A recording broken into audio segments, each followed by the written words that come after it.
Thursday, and we'll be off for Thanksgiving break. Usually about this time of the semester, I actually give some words of wisdom. I don't know that they're often heeded, but you guys are about to take a week off, and I'm going to ignore all the other stuff going on in the world and just talk about classes, right? And you have a week off, and then you have 2 weeks of classes, and then there's finals week. This is an awful time to take a week off because very often I see students who go home over Thanksgiving break and mentally never come back. You guys understand what I'm talking about? Because it's really easy to do. So you have to be very disciplined and remember to continue practicing, because this is the really important part of the semester to be practicing, because you're going to be tested on cumulative knowledge in 3 weeks. Okay, think about that. All right. Now, in addition to that, you have, each class at least has a project, right, or a paper, or those things that are also due that last week. Is that correct? A lot of classes? Yeah. And so now it's easy to procrastinate those to that final week. But think how much better your life would be if you would start working on them this week. Right? If you got some of that out of the way, at least the initial research, those types of things, maybe got an outline going so that you could put it together very quickly, or better yet, even finish it. Okay? So there's things like that in my life that I do, like the schedule for next fall and next spring are already done because I know I have to do them, and I do those a year in advance when I'm revising what I had done the year before, right? Because it's an assignment I know I have every year. And so it makes my life better to go ahead and do the preliminary on that, and then when the division chair says those are due in a week, then I've already got my outline done. Does that make sense? And then I just go in and modify it for who's going to teach and whether we're having to get an adjunct and reassess on hours and make sure that all those numbers work out. And so it's the same thing with school assignments. Okay? They're there and you can work ahead. So that's Dr. Garrison's advice. I'm just trying to make your life better during finals week so that you'll get more sleep. Right? There's really strong evidence that if you can sleep a full night before you take a test, that you will score higher. And if you've stayed all night to finish a paper and not studied because you're working on a project, then you won't perform as well. So I want you guys to perform at your highest level. Okay, that's Dr. Garrison's advice. All right. So it comes with housekeeping. So take that however you want, but encouraging you. Okay. Other housekeeping. If you haven't done evaluations for me, please do those. Okay, please don't forget to do those. I was sent an email by Dr. Fugit, who takes care of our campus evaluations and helps us to do the statistics on that. And so she sent out an email. Please remind your students that they still have an opportunity, and so please do those evaluations. So that's another reminder. You can do that from any computer, probably from your phone anymore. Can you do it from your phone? Yeah, so I do so many things by my phone anymore, it's unreal. And that hasn't been that long, so it's really nice, actually. Any other housekeeping? Any other housekeeping? Lab that you guys will finish this week will be due in lab the week after we come back on that Tuesday.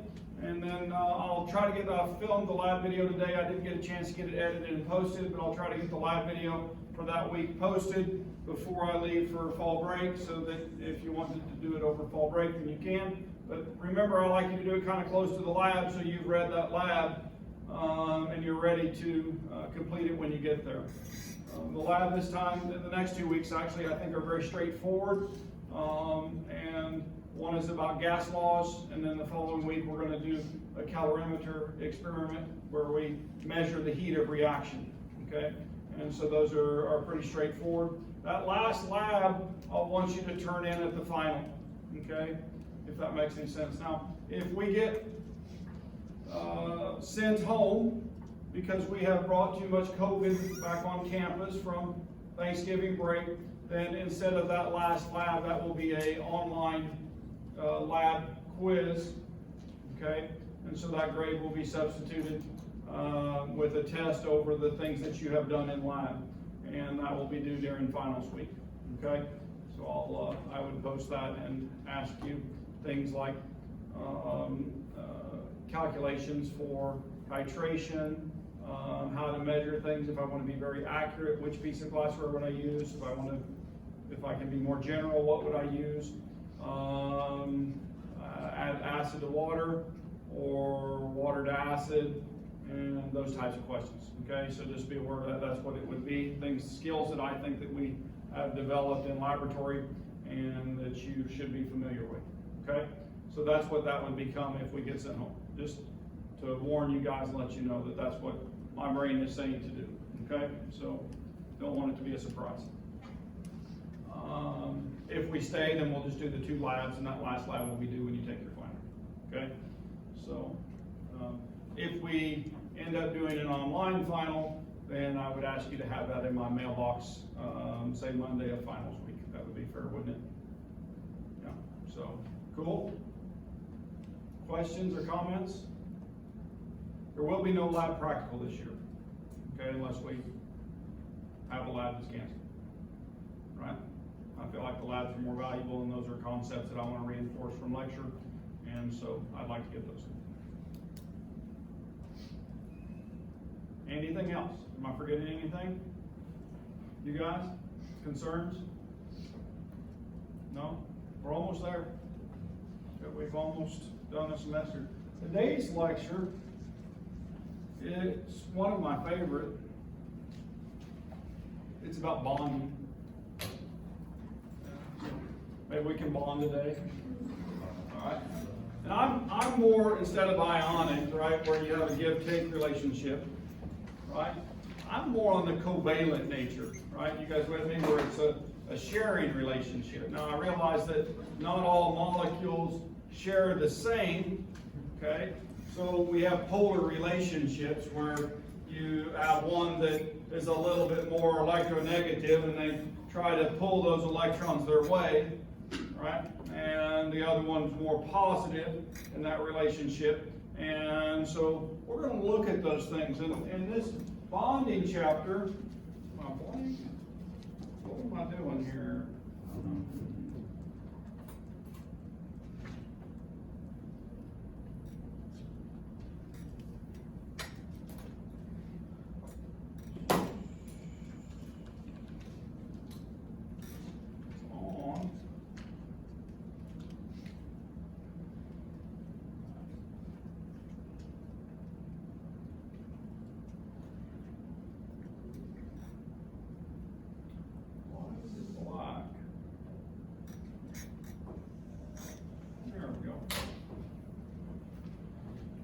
So covalent bonding, chapter 8. Got 2 more chapters, and then we'll call it a semester. This is a relationship. Now, when we start looking at these, I made some molecules up here, and I'm going to talk about them as I go through the lecture, if I get to them. But here's 2 hydrogen atoms in a bonding relationship, and we put a yellow stick in there. This is a stick and ball model, right? And what does that stick represent? I mean, from our perspective. Shared electrons. And so there's a pair of electrons in between here. And if I'm looking up at the board, then I see it's shown 2 different ways, right? And so Lewis dot structure or Lewis structure with a straight line. And so that straight line that's in that picture represents 2 electrons, a pair of shared electrons that make that bond, right? Now, when I have 2 hydrogen atoms, right? When I have 2 hydrogen atoms, they're identical in a sense, right? They're both each a proton, okay? And each with an electron. They want to have a full valence shell. What's a full valence shell for hydrogen?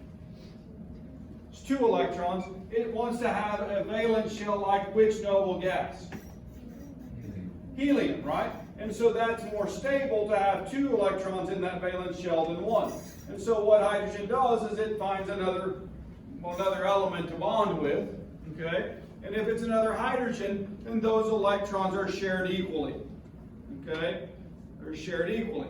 Now, if I change that and I change the element from hydrogen to, let's say, fluorine, is it still a covalent bond? It's 2 nonmetals, and we have a tendency to define it by that. But if we start looking at Pauling's electronegativity, then it's pretty ionic. Okay, it's unshared. It's shared unequally. Which atom, the fluorine or the hydrogen, would have the electrons close to it? The fluorine, because the fluorine is what? Much more electronegative. Okay, and so it pulls those electrons over. So we're going to start with that attraction, right? And so those 2 hydrogens come along and they start sharing. Now, if I push the hydrogens closer together than they want to be, it takes energy, right? In fact, we can consider this as a spring. I know it's a stick here, but in the real world, this bond is vibrating, okay? These atoms are moving closer together and farther apart, and all the bond distances we're going to talk about are averages, okay? It's not the distance that it's at currently, it's what it's at as an average, okay? The 2 nuclei, the distance between them. Cool, you guys with me? Because they're moving all the time, unless we stop motion, and then that's a whole nother thing when we get that cool. All right, so anyway, if I'm looking at that, in fact, I like to look at it from a different perspective. This is an energy well diagram, okay? And so this is showing that there's an energy low, right? And where that energy low is, the bond, well, the distance, what we would say is the bond length, is 74 picometers. Okay? 74 picometers. But now, it can stretch out, right? And depending on how much energy it is, this is swinging back and forth in that well. Okay? And it gets closer together, gets farther apart, closer together, and so on. Now, if I start pushing them together, right? You guys see the graph here, and it shows that when I push them together, then it takes energy to get them there. Now, what's really interesting, if I take them and I force them together where they actually become one, right? What's that reaction called? Fusion reaction. Then actually when they actually join, once I put in enough energy to get them to join, it releases a whole bunch of energy. Okay, you with me? But now, we're not talking about that special relationship when I do fusion. We're just talking about the 2 atoms and pushing them together. Okay, you guys with me? So it takes energy to get them close together. It also does it take energy to pull them apart. Yeah, and in fact, to break a bond, there's an amount of energy that it takes, and well, that's well known for relationships like hydrogen, hydrogen, carbon, hydrogen, and so on. And all of those bond energies have been measured. In fact, we're going to use those to do a calculation. So hydrogen, hydrogen, bond formation, and interactions between those 2. Okay? So they're attracted, but they're repelled, right? All right, Lewis, our Lewis symbols. Now, the way we draw Lewis symbols, I mean, I use the periodic table, guys. If you aren't using the periodic table on this, then you're making a mistake, okay? And so you even do it, I mean, don't get me wrong. I mean, I walk up to the board and I don't really look up at the periodic table. But when I think about a carbon atom, I see an atom that has 4 valence shell electrons. And all I did really is start over there at lithium and go 1, 2, 3, 4.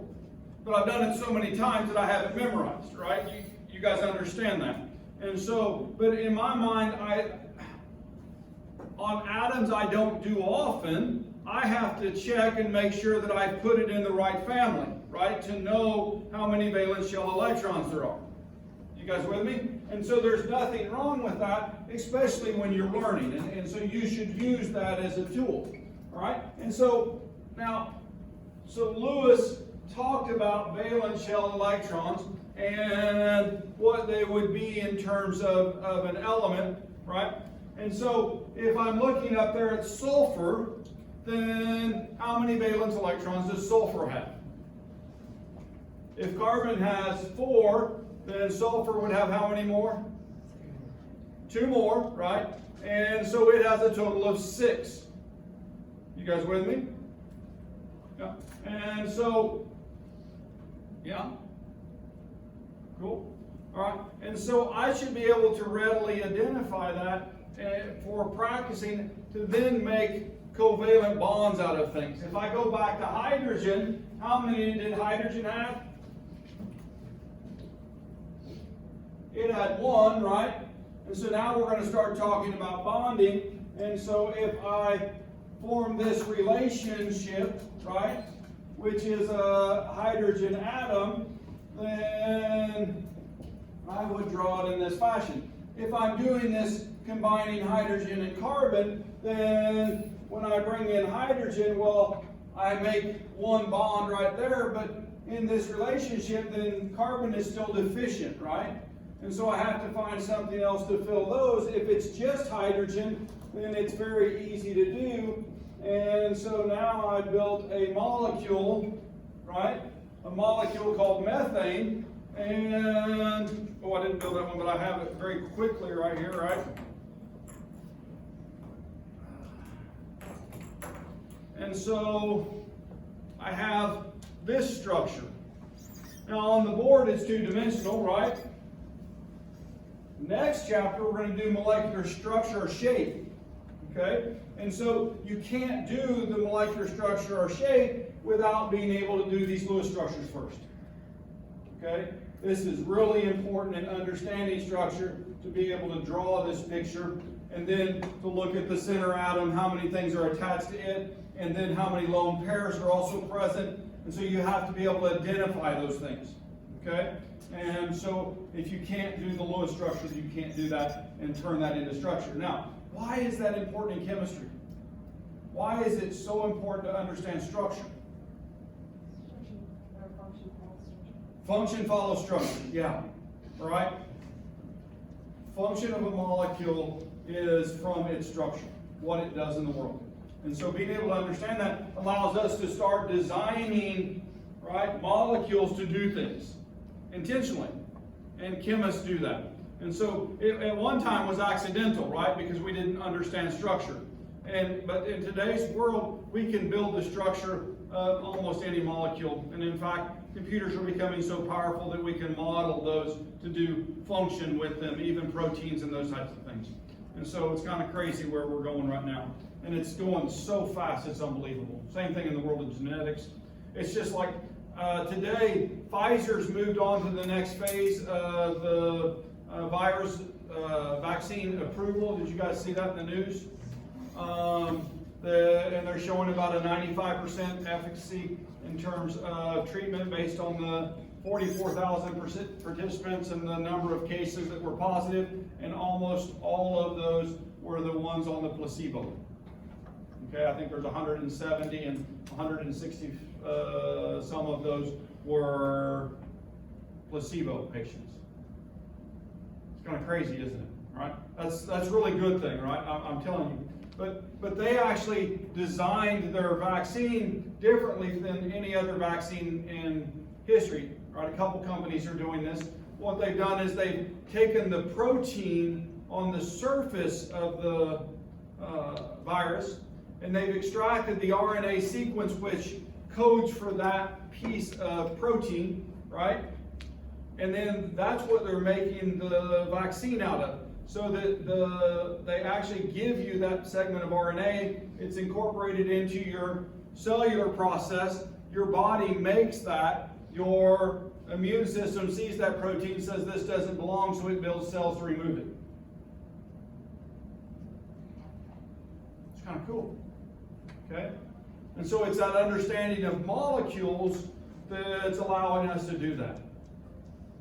To understand the structure of RNA and how it codes information that we can actually move in that direction. So these are basic structures compared to that. And well, And in fact, I like to call this the duet octet rule. Why the duet? Helium, yeah. And so you can't leave it out. It's a very important part of the periodic table. And here, hydrogen is doing the duet rule. Okay?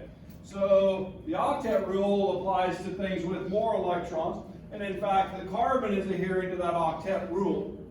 Now, this is not a law. In fact, I put together some additional molecules here.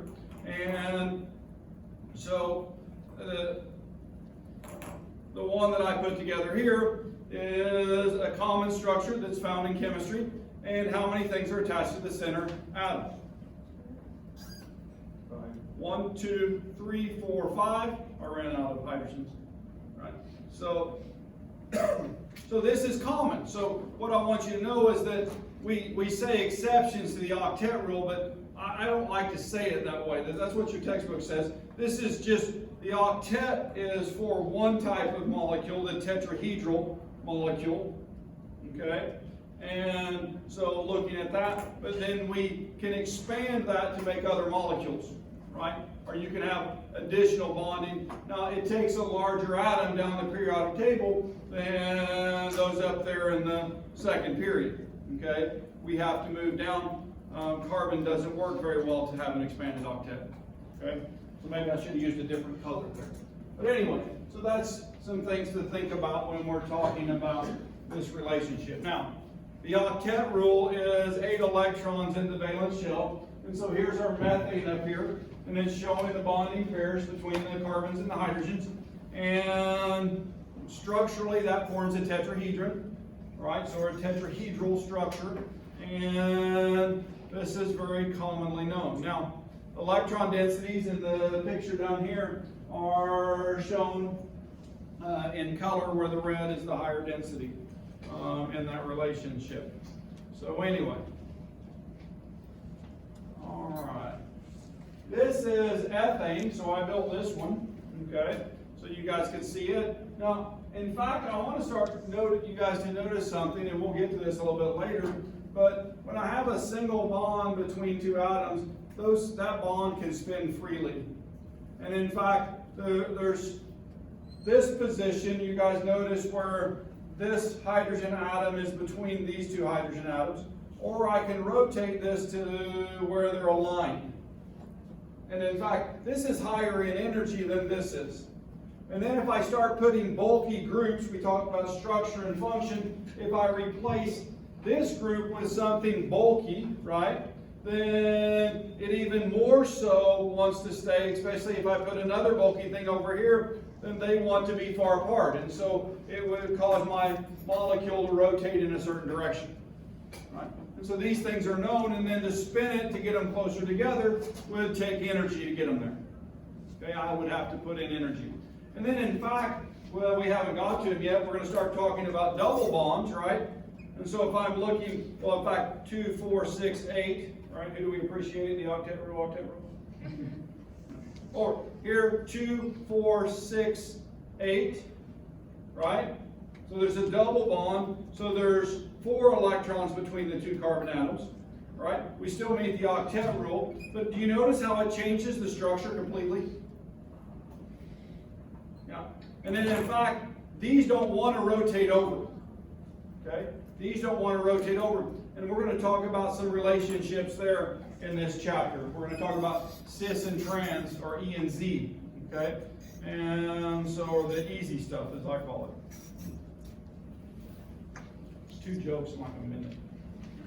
All right, so these are selected Lewis structures, and we're looking at those. We saw the methane. Now, I want you to notice nitrogen, okay? So, nitrogen, well, in fact, why don't you guys try to draw the Lewis dot structure of nitrogen on your paper? Just the nitrogen atom, okay?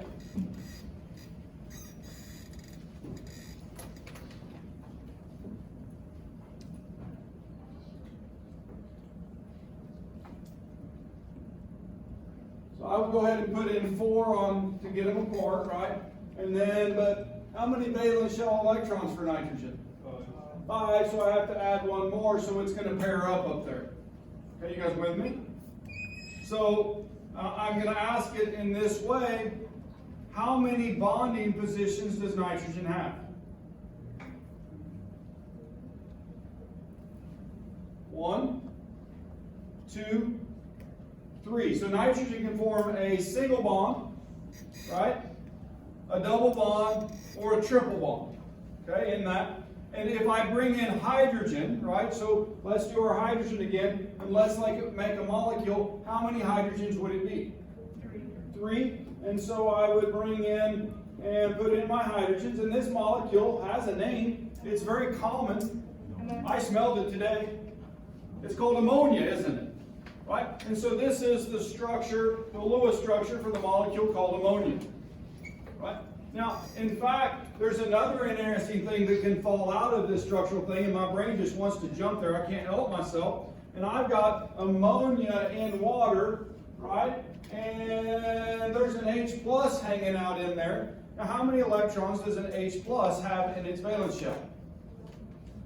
It doesn't have any. Does it have room for some then? How many does it have room for? It has room for 2. And so if it comes along and it finds that lone pair of electrons, then what happens is we form this complex, right, which is NH4 plus. And having this understanding of Lewis structures, it allows us to see these things. Okay?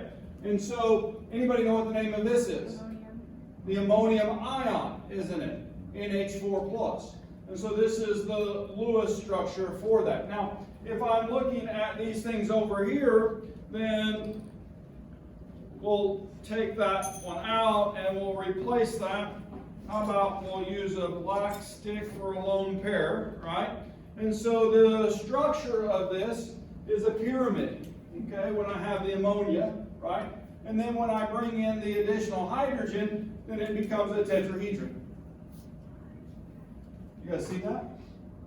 Yeah. And so that's what I'm wanting to build you guys to, and why I want you to learn Lewis structures, so that you can go on and do these things. Now, and in fact, well, you guys, can you draw the Lewis structure of water? Guys, draw the Lewis structure of water.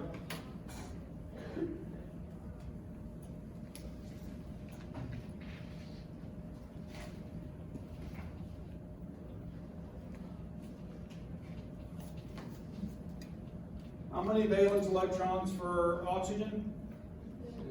6. So 1, 2, 3, 4, 5, 6. And we put in a hydrogen on either side. Right? Now, I can promise you guys something. When I draw water, almost always when you see me draw it on the board, I draw it like that. Why do I draw it like that?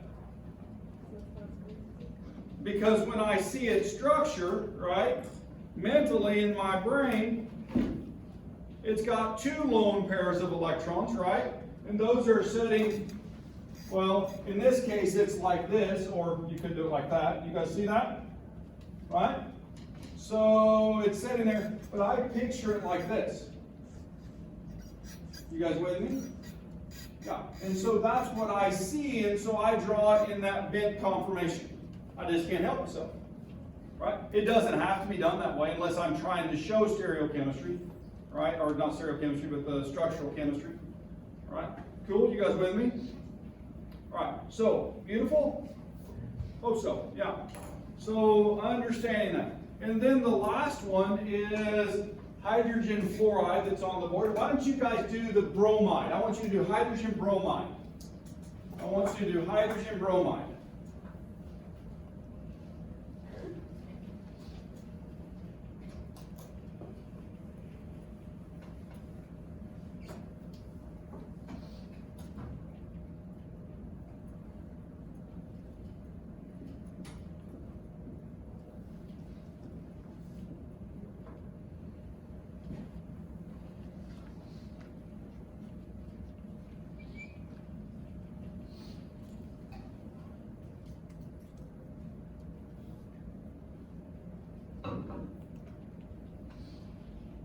Now, I want to ask a question. Does it look like hydrogen fluoride? It does. Everything in that family of halides, right? Everything in that family has 7 valence electrons. And so when I'm combining it with hydrogen, it will look like this. You guys catch that? Yeah. Is that useful? It is, isn't it, right? Because then we start putting those, and we know the number of bonding. Well, in fact, wait a minute, let's go back to an older lesson. How did Mendeleev position his elements on his periodic table? There was a couple things. One was mass. We're going to throw that one out. I'll get rid of it right now. What was the other thing? Properties, right? Density, those types of things. But what's one of the key things? Huh? The octet. Well, they didn't know the octet rule. It was actually reacting ratios. Reacting ratios with oxygen, right? And the halides. Like chloride. Right? And those ratios for everything in that family were the same. It's kind of cool, isn't it? Right? Because of what we're talking about. So they were witnessing this octet thing before they really knew completely about the electronic structure and those types of things. Yeah. So, cool stuff. So Lewis put it in an order in a sentence that we can do structure. So we've been practicing these things. All right. Add up the number of valence electrons in the molecule or ion, adding electrons for each negative charge, or ion, removing electrons for each positive charge. And so you take the correct number of valence electrons, and then you create a skeleton. You have to make some decisions.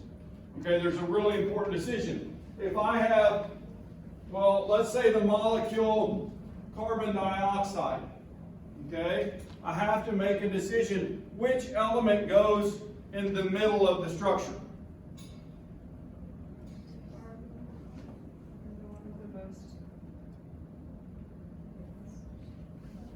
In this case, you're the one that can form the most bonds. Yeah, sometimes. Okay, sometimes. Right? The one that's more electronegative is the one that will dominate and be in the position that it wants to be in normally. Okay? Doesn't always happen. When it doesn't happen that way, and we're going to give an example of that, we're going to look at, you guys remember our cyanide ion? Yeah, the one you're working with this week. We're going to look at it structurally. We're also going to look at a more unstable molecule with the same elements called fulminate. And it's an explosive, and we'll look at those structures, and we'll talk about them a little bit, okay? But how about, can you guys build the Lewis structure for CO2? Can you build the Lewis structure? So you want to get your skeleton, right? Wait a minute, first, how many valence electrons? I should ask that first. I just automatically knew you guys could do that. How many for carbon? 4. And how many for each oxygen? 6 times 2, so 12 plus 4. Now, I'm going to recommend that you do this every time you build a Lewis structure. You write that number to the side. Okay? And the reason you do that is because when you get done with your structure, you're going to go 2, 4, 6, 8 and count all of the electrons and make sure that you have the right number on the completed structure. You guys with me? Okay? So wait a minute, what's third? So you got, well, what are you putting in the middle of this?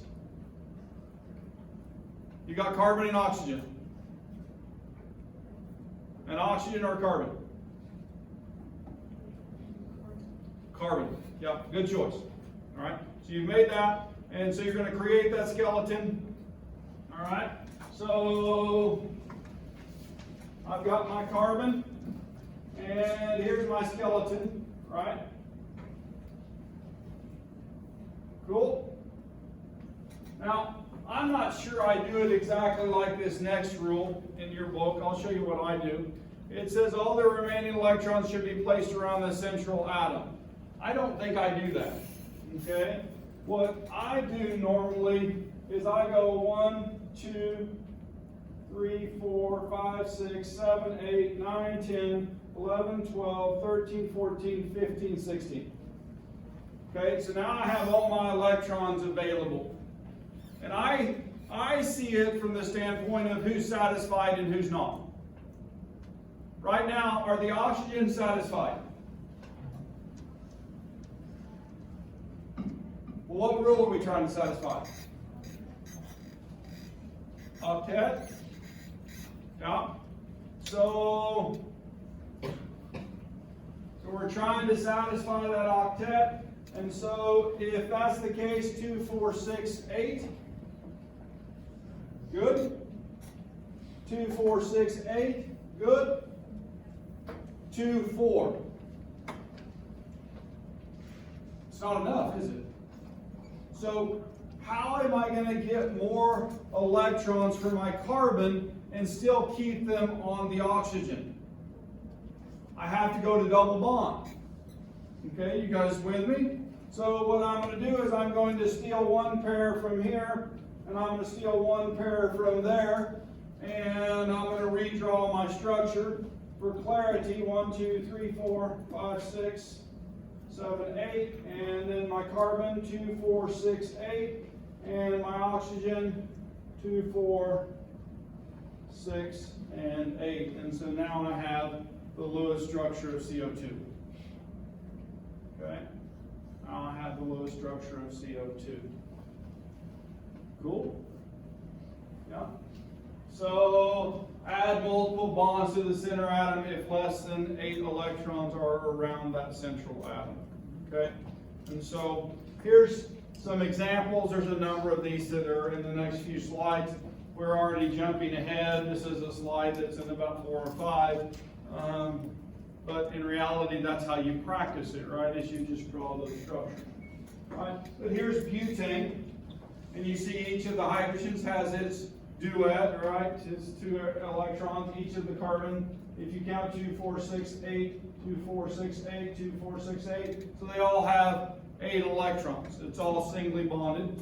And so all of those are happy. I can actually, if I look, 1, 2, that's 4 carbons on the left. 1, 2, 3, 4 carbons on the right. These actually have the same formula. Okay, they actually have the same formula, right? But there's 2 different possible structures, okay, for that. And both of these are, wait a minute, what does the word saturated mean? I'm going to tell you this. Do it this way. This is a, let's do a double bond here.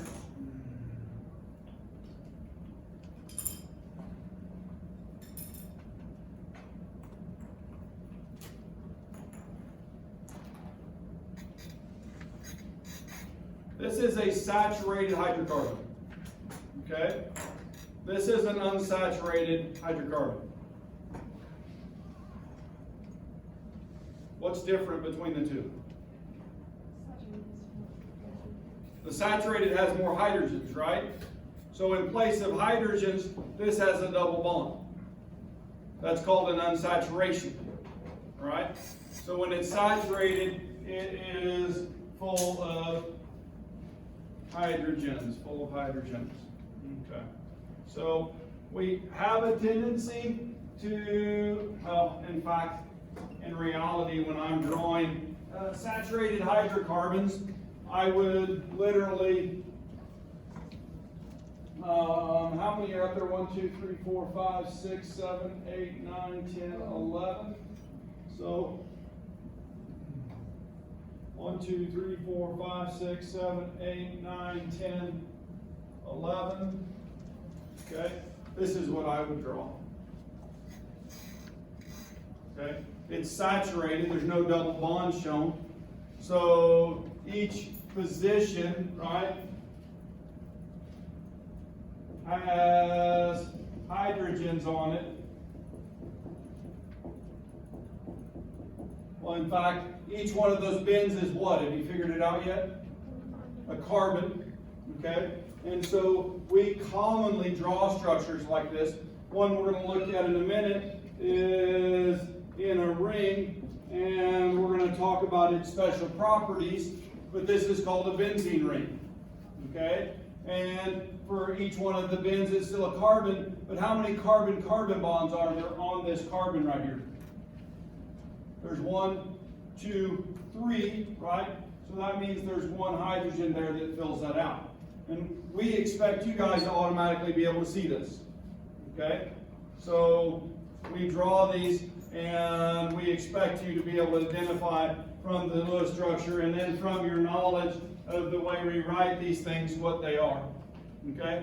And then we even compress things, and I'll show you that with some saturated and unsaturated fats, okay, in pictures. But this is showing some cycloalkanes, okay? Now, we've been looking at alkanes. These are alkanes, right? They're single bonded hydrocarbons, and so that's another word for them. And so here's some examples. You notice all of these end in ane, A-N-E, okay? Single bonds, all right? If I had double bonds, they would be alkenes. You guys with me? If I had a triple bond, then it would be an alkyne, right? And so language is important. And so these are cyclopropenes, and the cyclopropane is shown both with the atoms present in the Lewis structure and without. Okay? Now, that's a very constrained molecule, right? Very constrained molecule. In fact, this one is fairly unstable. If you replace the nitro groups on it, then we can make a C4 nitro compound, and those are considered explosives, right? And when you get to the cyclopentane, they become more stable, and same with the cyclohexane, and those are very stable molecules, and we see sugars that make those shapes in your body and those types of things, okay? So those are structures that are common, the alkanes. Dr. Easton will really ingrain all of these in you in organic chemistry. So we're giving you the little bit. Now, we talked about structural isomers a minute ago without actually giving you the definition, but structural or constitutional isomers have the same formula, right? Have the same formula, but different structures, okay? So this that we've got on the board is 1, 2, 3, 4, 5 carbons, right? And so, in fact, when it's 5 in a straight chain, my prefix is pent. They're all single bonds, they're anes, right? You guys remember that? But if I change the structure, note that now it has 1, 2, 3, 4 carbons in the longest chain. You guys see that? And then we put a methyl substitution. Okay, so we have the 5th carbon as a methyl group. And so that's 2-methyl, right? 2-methyl prefix is butane. Okay, so that's another structural isomer. And then the last one is showing where we have the longest chain is 3 carbons.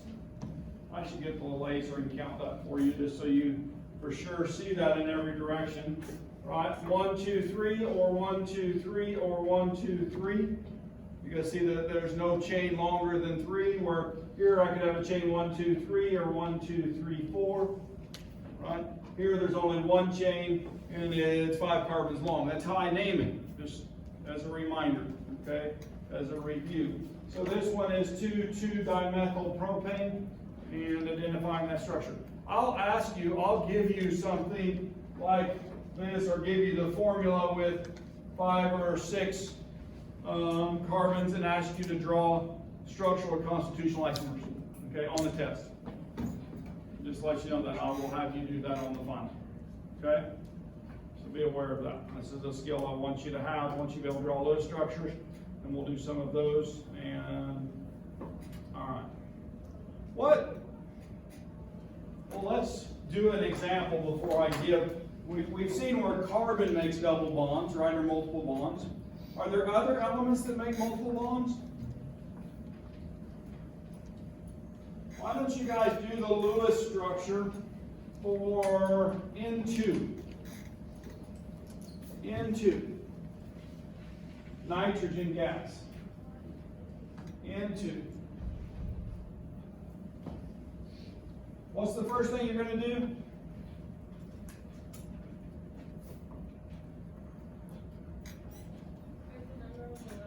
Write the number of electrons. How many valence shell electrons from each nitrogen? 5. And so there's 2 of them. 2 times 5 equals 10 electrons. Alright? And now you don't have a middle one in this, you just have 2, so you're going to put in your skeleton structure. And I'll let you go from there. Distribute your electrons. You got 2 in there so far.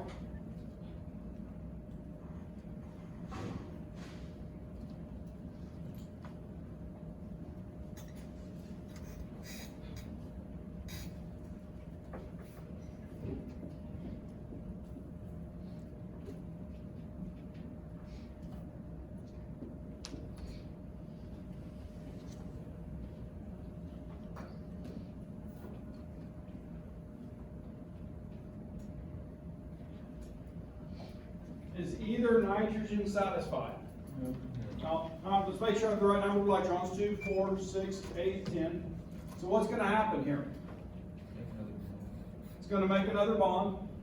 And so if I take that in there, now this one has 2, 4, 6. It's still unsatisfied, right? Now this one would have 2, 4, 6, 8. So it would be happy. So what am I going to do to get this one happy?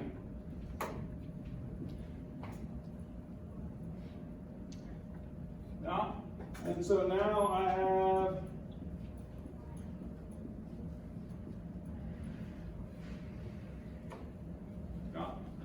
so now if I check 2, 4, 6, 8, 10 and 2, 4, 6, 8, 2, 4, 6, 8, everything counts out. Cool? Alright. So we've seen double bonds between carbon and oxygen, so those are 2 elements that can have multiple bonds. Nitrogen is another one, okay? It's very common. Sulfur also likes to make double bonds, okay? It behaves just like oxygen.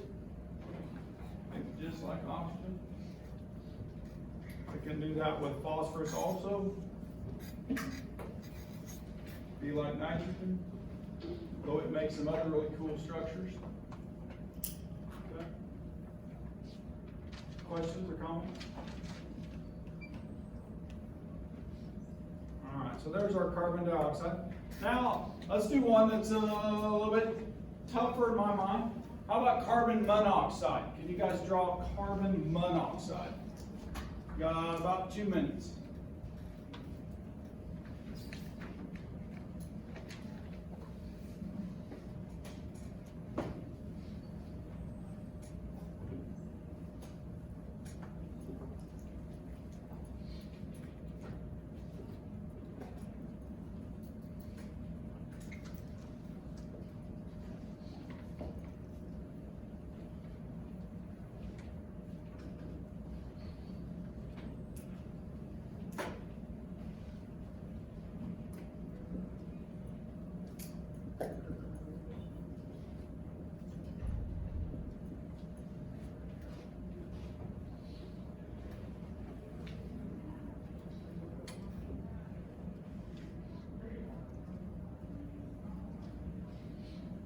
Two, 4, 6, 8, 10.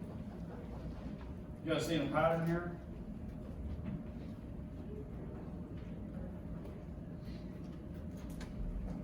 So neither satisfied, so what are we going to do?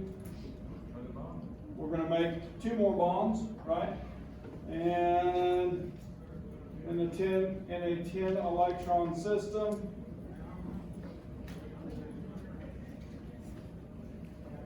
with 2 atoms trying to get to 8, then you see triple bonds, don't you?